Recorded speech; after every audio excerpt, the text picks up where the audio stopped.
Hello dear student. तो आज हम जानेंगे अपरमेय संख्याओं को सिद्ध करेंगे।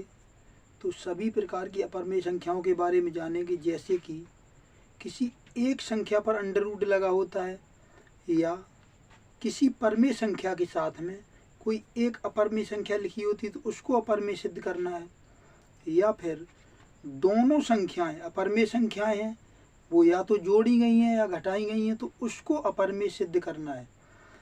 तो कहने का मेरा तात्पर्य क्या है, इस बात से आपको अंदाजा हो जाएगा बात को। जैसे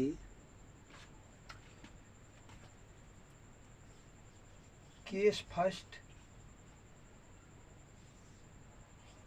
case second and case third. तो पहला केस ऐसा, उन संख्याओं को हम अपरमेय सिद्ध करेंगे, इर्रेशनल नंबर, उनको हम प्रूव करेंगे जो संख्याएं हमारी एक अंडर रूट में होती हैं। जैसे ये सिंगल अंडर रूट 5 हो गया, अंडर रूट 3 हो गया, अंडर रूट 7 हो गया। इस तरीके की संख्याएं जो हैं वो केस फर्स्ट में लेंगे। केस सेकंड में क्या होगा, कोई संख्या है 2 प्लस रूट 3, मतलब एक परमेय संख्या के साथ में एक अपरमेय संख्या जोड़ी गई हो, फिर इसको अपरमेय सिद्ध करना हो। ये ऐसे 3 प्लस रूट 5, या घटाई गई हो तो 2 माइनस रूट 3। इस तरीके की अगर संख्याएं हैं तो केस सेकंड में उन वाली संख्याओं को लेंगे। केस थर्ड में हम उन संख्याओं को लेंगे जिन पर दोनों तरफ ही परमेय संख्याएं अपरमेय संख्याएं जोड़ी या घटाई गई हो, जैसे under root 5 minus under root 3, या under root 3 plus under root 5। इस तरीके की अगर संख्याएं हैं, इस तरीके की संख्याओं को केस थर्ड में लेंगे और इनको हमें सिद्ध करना है कि ये अपरमेय है या नहीं है। तो यहाँ से एक बात समझो सबसे पहले, कि कभी भी दो परमेय संख्याओं को अगर हम जोड़ते हैं, दो परमेय संख्याओं को अगर हम जोड़ते हैं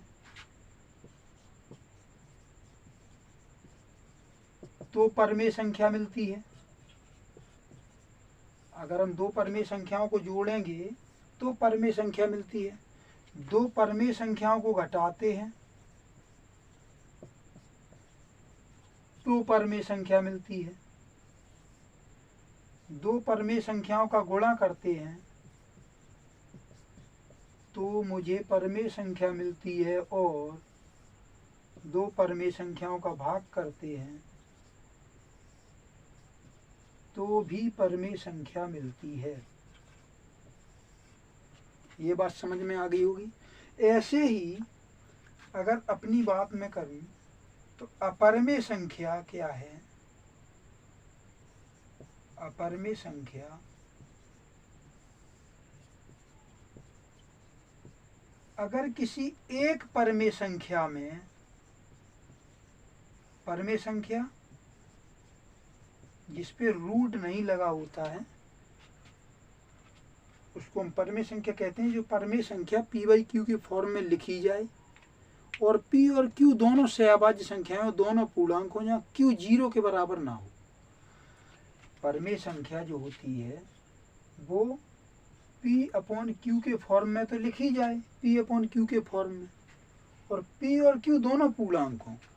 पूर्णांक धनात्मक भी हो सकता है, ऋणात्मक भी हो सकता है। नंबर लाइन जब आपने पढ़ी होगी इससे पिछली क्लास में, तो आपने उसमें देखा होगा नंबर लाइन बनाते थे, फिर 0 1 2 3 4, और इधर -1 -2 -3 -4 इस तरीके से बनाते थे। 0 1 2 3 4 एंड डॉट डॉट ऐसे चलती चली जाएगी लाइन आगे अनंत तक। और इधर भी -1 -2 -3, और इस तरीके से इधर भी अनंत तक। तो ये नंबर लाइन पे जितने भी नंबर मुझे दिखाई देते हैं, -0 और ये पॉजिटिव, धनात्मक पूर्णांक, ऋणात्मक पूर्णांक। 0 ना ही धनात्मक है ना ही ऋणात्मक पूर्णांक है। तो P और Q दोनों पूर्णांक हों, Q जीरो नहीं होना चाहिए, और P और Q दोनों अभाज्य संख्याएं, सह अभाज्य संख्याएं हों। P और Q कैसी संख्याएं हों? सह अभाज्य संख्याएं हों। तो सह अभाज्य संख्या का मतलब क्या है? तो ऐसी दो संख्याएं सह अभाज्य संख्याएं कहलाती हैं, ऐसी दो संख्याएं सह अभाज्य संख्याएं कहलाती हैं जिनका HCF मतलब मासा एक हो। HCF हाईएस्ट कॉमन फैक्टर, मासा एक उसका होना चाहिए। ऐसी सह अभाज्य संख्याएं, ऐसी दो संख्याएं जिनका HCF या मासा एक होता है, इसको हम सह अभाज्य संख्याएं कहते हैं। इसको HCF को हम GCD भी कहते हैं। अगर हम कहें HCF या हम कहें GCD, तो ये दोनों सेम बातें हैं, HCF और GCD। HCF का मतलब हाईएस्ट कॉमन फैक्टर, GCD का मतलब होता है ग्रेटेस्ट कॉमन डिवाइजर। तो ये दोनों बातें सेम हैं। अपरिमेय संख्या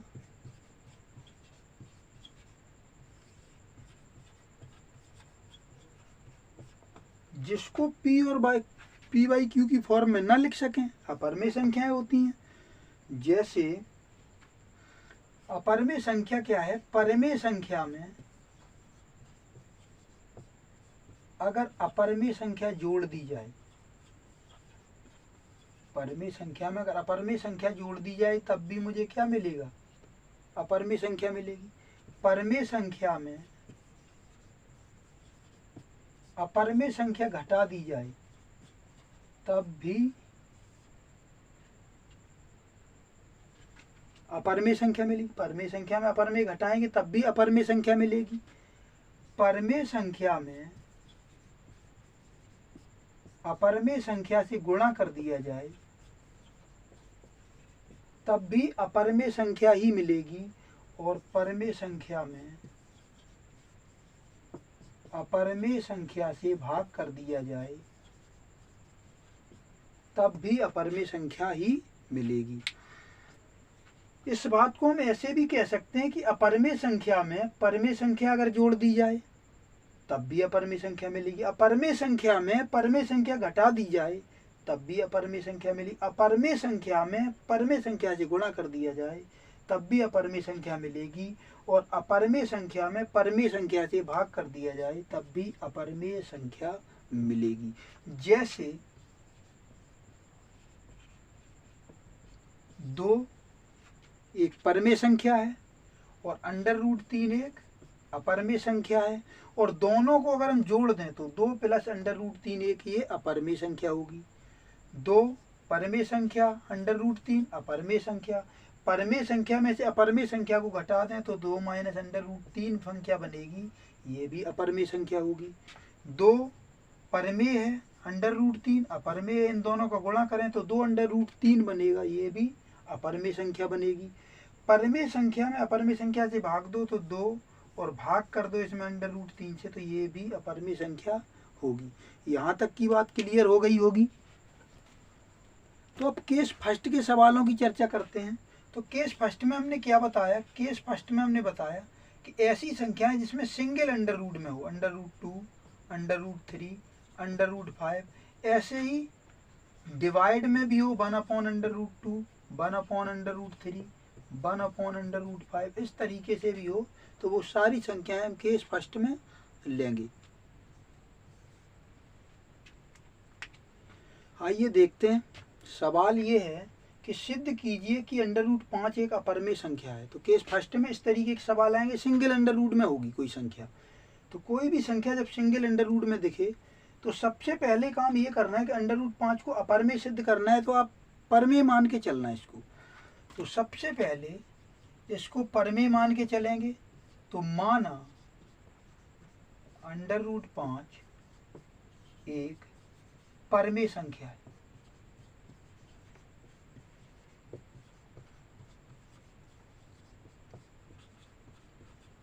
और जैसे ही इसको परिमेय मान लिया, तो हमने कहा था परिमेय संख्या जो भी होती है उसको P/Q की फॉर्म में लिख सकते हैं। तो √5 को हम किस फॉर्म में लिख सकते हैं? √5 को हम लिख सकते हैं P/Q की फॉर्म में। अगर ये परिमेय है तो इसको हम P/Q के रूप में लिख सकते हैं। लेकिन एक बात याद रहे कि P और Q दोनों पूर्णांक हैं,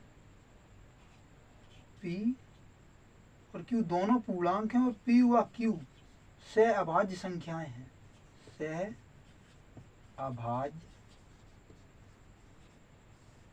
संख्याएं हैं। सहअभाज्य संख्याओं का मतलब अभी बताया हमने कि दोनों संख्याओं का HCF, P और Q का HCF या मासा एक हो, उसको ही हम क्या कहते हैं, सहअभाज्य संख्या कहते हैं। और एक बात याद रहे, जहाँ Q does not equal to zero, Q जो है वो जीरो के इक्वल नहीं होना चाहिए। इतनी बात क्लियर हो गई। अब इसको देखो तो इसके अपॉन में बंद कर लें और कैंची गुणा कर लो, क्रॉस प्रोडक्ट। तो Q का इधर गुणा करेंगे और P का इधर, तो P का एक में गुणा करोगे तो ये आ जाएगा P बराबर, Q का इधर करोगे तो ये आ जाएगा √5Q। इसके बाद इसका इसी स्टेप से सिंगल रूट होगा तो इसी क्रम से चलना है आपको। स्टेप फर्स्ट में उसको परमी संख्या मान लो, फिर P/Q की रूप में उसको लिखो, फिर उसके बाद उसका कैंची गुणा करना है, उसके बाद में फिर उसका वर्ग करना है। तो ये स्टेप फॉलो करने हैं। तो वर्ग करने पर, तो जब इसका वर्ग करोगे तो ये देखो क्या हो जाएगा, P का वर्ग इधर हो जाएगा √5Q और इसका वर्ग, तो P का वर्ग बराबर √5। तो √5 का वर्ग करोगे तो √5 गुणा √5, तो √5 का √5 में पूरा 5 हो जाएगा। √5 का मतलब बेसिकली ये होता है कि 5 की पावर है 1/2 गुणा 5 की पावर है 1/2। √5 को ऐसे भी लिख सकते हैं, तो जब आधार समान होता है तो गुणा में घातें जुड़ती हैं। तो 5 की पावर 1/2 धन 1/2, तो ये हाफ और ये हाफ दोनों मिला के क्या हो जाता है 5 की पावर 1। तो इस तरीके से √5 का √5 में गुणा कितना आ जाएगा 5। तो P² बराबर √5 का स्क्वायर करोगे तो 5 और Q का स्क्वायर करोगे तो Q²। अब यहाँ से देखो P² जो है वो 5 से विभाजित है, क्योंकि P² बराबर 5 गुणा Q² है। तो P² इसका मतलब क्या है, 5 से विभाजित है। जैसे मैं ये कह रहा हूँ कि P² 5 से विभाजित है, इसका क्या मतलब है। जैसे मैं कोई संख्या लिखता हूँ A बराबर 5 गुणा 4, तो मैं ये कहता हूँ कि A जो है वो 5 गुणा 4 है, मतलब A जो है वो संख्या जो भी है वो 5 से कट जाएगी। इसी तरीके से यहाँ पे अगर देखो तो A जो है वो यहाँ पे P² जो है वो 5 से विभाजित है। यहाँ पे लिखेंगे चूंकि P² 5 से विभाज्य, P² अगर 5 से कटता है तो P² अगर 5 से कटता है तो P भी 5 से कटेगा, तो P भी 5 से विभाज्य होगा। मतलब ये कि कोई संख्या जैसे मान लेते हैं 3 का स्क्वायर है 9, तो 9 3 से कटता है अगर, तो 9 का जो वर्गमूल होगा वो भी 3 से कटेगा, यानी 9 का वर्गमूल कितना आएगा 3, तो वो भी 3 से कटेगा। अगर 9 3 से कट रहा है तो 9 का वर्गमूल भी 3 से कटेगा। तो ऐसे ही P² 5 से विभाजित है तो P भी 5 से विभाजित होगा।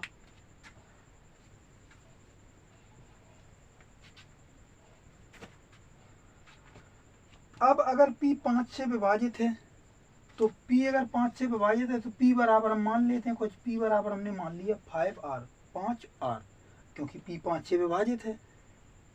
तो अब इसका स्क्वायर करो, तो इसका स्क्वायर करेंगे तो वर्ग करने पर क्या हो जाएगा, वर्ग करने पर, तो वर्ग करने पर P का वर्ग बराबर ये हो जाएगा 5 का वर्ग 25 और R का R। ये वाली वैल्यू यहाँ पे उठा के हम सबमिट कर देंगे, तो P² की जगह यहाँ पे हम लिख देंगे 25R²। तो यहाँ पे लिखेंगे अगर P 5 से विभाजित है इसका मतलब इसका एक गुणनखंड 5 है। ऐसे ही P की वैल्यू यहाँ P² की वैल्यू उठा के यहाँ पे लिखो, इसको समीकरण 1 का नाम दे देते हैं। तो P² समीकरण 1 में रखने पर, समीकरण 1 में P² बराबर 25R² रखने पर। तो पी स्क्वायर की जगह 25r स्क्वायर लिखो यहाँ पे, तो 25 यहाँ पे लिखना है, तो पी स्क्वायर की जगह लिखेंगे 25r स्क्वायर बराबर 5q स्क्वायर। पी स्क्वायर की जगह पे हमने लिख दिया 25r स्क्वायर और 5q स्क्वायर। अब ये 5 गुणा में है, तो ये 5 उधर से हटाओ, तो ये हो जाएगा 25r स्क्वायर, और ये 5 गुणा में उधर है तो इधर भाग में आ जाएगा 5m 25। तो यहाँ से देखने में एक चीज मिली, q स्क्वायर बराबर, और इधर बचेगा 5 और ये r स्क्वायर, 5r स्क्वायर। तो q स्क्वायर बराबर आ गया 5r स्क्वायर। इसका मतलब कि q स्क्वायर जो है वो 5 से विभाजित है। अगर q स्क्वायर 5 से विभाजित है तो q भी 5 से विभाजित होगा। अभी बताया हमने कि p स्क्वायर अगर 5 से विभाजित है तो p भी, मतलब उसका वर्गमूल भी 5 से विभाजित होगा। ऐसे ही यहाँ पे अगर q स्क्वायर 5r स्क्वायर के बराबर है, यानी 5 का गुणनखंड है, 5 के गुणा में कुछ है, तो q स्क्वायर की वैल्यू ये है। अगर q स्क्वायर की वैल्यू ये है तो इसका मतलब ये 5 से विभाजित होगा, और अगर ये 5 से विभाजित होगा तो q भी 5 से विभाजित होगा। अतः हम यहाँ से ये कह सकते हैं, चूंकि q स्क्वायर 5 से विभाजित है,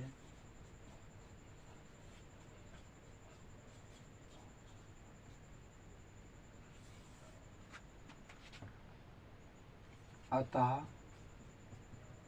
q भी 5 से विभाजित होगा,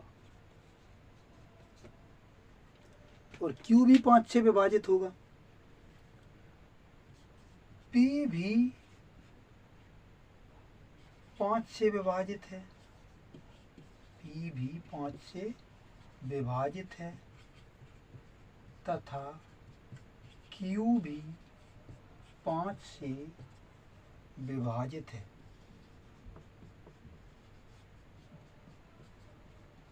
अभी आपने देखा कि p भी 5 से विभाजित हो गया था, p स्क्वायर 5 से विभाजित, तो p भी 5 से विभाजित। ऐसे ही q स्क्वायर 5 से विभाजित है तो q भी 5 से विभाजित है। अगर ये दोनों p और q दोनों 5 से विभाजित हैं, इसका मतलब ये हुआ कि HCF जो है p और q का वो तो बराबर आ गया 5।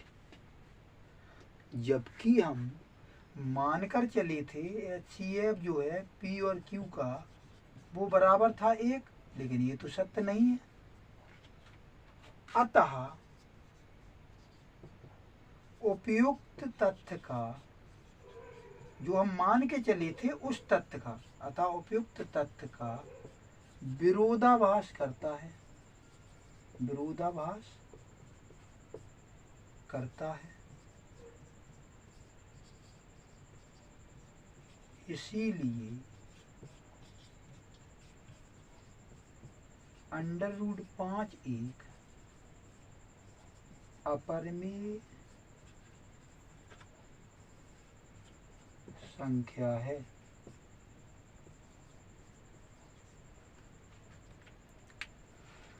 तो उम्मीद करते हैं यहाँ तक समझ में आया होगा।